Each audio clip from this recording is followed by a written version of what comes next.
আমরা চাই দেশে একটা সুন্দর নির্বাচন হোক, সুষ্ঠু নির্বাচন হোক। আগামী 12 ফেব্রুয়ারি এই নির্বাচনে দুটি নির্বাচনের ভোট আছে। একটা হলো রেফারেন্ডাম, সংস্কারের পক্ষে বিপক্ষে হ্যাঁ না ভোট, আর একটা হলো জাতীয় নির্বাচন, 300 আসনের পার্লামেন্ট সদস্য নির্বাচিত করা, যারা আগামী দিনে দেশ চালাবে। সেই জায়গাটার বড় আমানতদারির দায়িত্ব হচ্ছে প্রশাসন। বলে যে একটু রাখেন, আমি একটু কথা বলি, এগুলোও করেছে। আরেকটা খুব জঘন্যতম কাজ করেছে, বিরতির সময় আমার প্রতিদ্বন্দ্বী প্রার্থীকে ফোনে ডেকে এনে তার লোক এনে আবার একটা পিটিশন ওরা নিয়েছেন, যে পিটিশনটা শুনানির প্রথম দিকে ছিল না। তো এগুলো সব যে পক্ষপাতিত্ব, বায়াসনেস, এর সংরক্ষিত আছে। ব্যারিস্টার রফিকুল হক দুনিয়া থেকে চলে গেছেন, আল্লাহ জান্নাত নসিব করুন। এই দুইজন আইনজীবী স্পষ্ট আকারে বলেছে প্রেস ব্রিফিংয়ে সাংবাদিকদের, এরকম বলে যে যেই আইনে সাজা হয়েছে এটা আইসিটির অ্যাক্টের যে অপরাধ, যে মামলা তদন্ত চার্জশিট, সেই প্রক্রিয়াতে নয়। তখন স্বাধীন মালিক সংবিধান বিশুদ্ধ উনি বেঁচে আছেন। সেটেল ইস্যুটা হচ্ছেই 13 সালে এই রায়টা দেয়া হয়েছে, তখন আমি সিটিং এমপি ছিলাম। প্রশ্ন উঠল যে আমি সংসদ সদস্য বহাল থাকবে আমার, না এটা বাতিল হবে।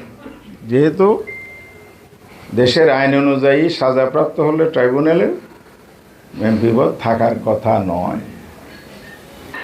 যেহেতু এই আইনটা ফৌজদারি অপরাধের ক্ষেত্রেই প্রযোজ্য, সংসদ সদস্য থাকবে কি থাকবে না। যদি এরকম পক্ষপাতিত্ব করে অন্যের দ্বারা বায়াস হয়ে কথা বলে, আবার এটাও আমি শুনেছি বিরতি দিয়েছে আধা ঘন্টা, কি চলা পরামর্শ হয়েছে। আর ওনারা যদি নিরপেক্ষ না হন, ওনারা যদি বায়াস হন, ওনারা যদি ফ্যাসিবাদের দোসর হয়ে কাজ করেন, নির্বাচন বানচালের ষড়যন্ত্রের সাথে লিপ্ত হয়ে যান, তাহলে এটা জাতির জন্য বড় দুর্ভাগ্যজনক হবে।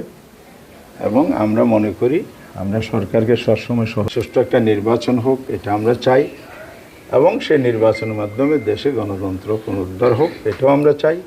আগামী দিনে বাংলাদেশ নতুন প্রজন্মের প্রত্যাশা, জীবন দেয়া, হাদির শাহাদাত, আবু সাইদ মুদ্দের জীবন দেয়া, এরকম প্রায় ১৫০০ তরুণের জীবন দেওয়ার মধ্যে দিয়ে যে দেশটি মুক্ত হয়েছে, সেই দেশটা আবার ফেসিবাদের কলবলে পড়ুক, এটা আমরা কোনোভাবে চাই না। দেশ এবং জাতি এটা মেনে নিবে না। 11(4) হলো কোর্টের এখতিয়ার, পাওয়ার অফ দ্য কোর্ট। এই বলে ওনারা আদালত অবমাননার এই ধারায় আমাকে 3 মাসের সাজা দিয়েছিলেন।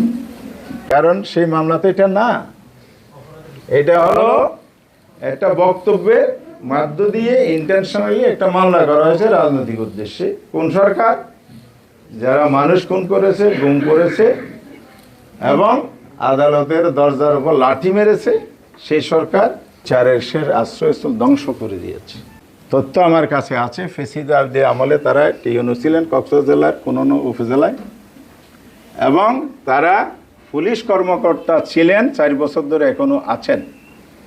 এই দোষরদের দ্বারা বায়াস হয়ে অন্যায়ভাবে যে অবিচারটা করা হলো, এই অবিচার অন্যায়ের বিরুদ্ধে অবশ্যই নির্বাচন কমিশন ব্যবস্থা, আমি কমিশনকেও জানিয়েছি এবং আমার যত জায়গায় বলার সেটা আমি বলেছি। আমি অপেক্ষায় রইলাম ওনারা কী ব্যবস্থা নেন।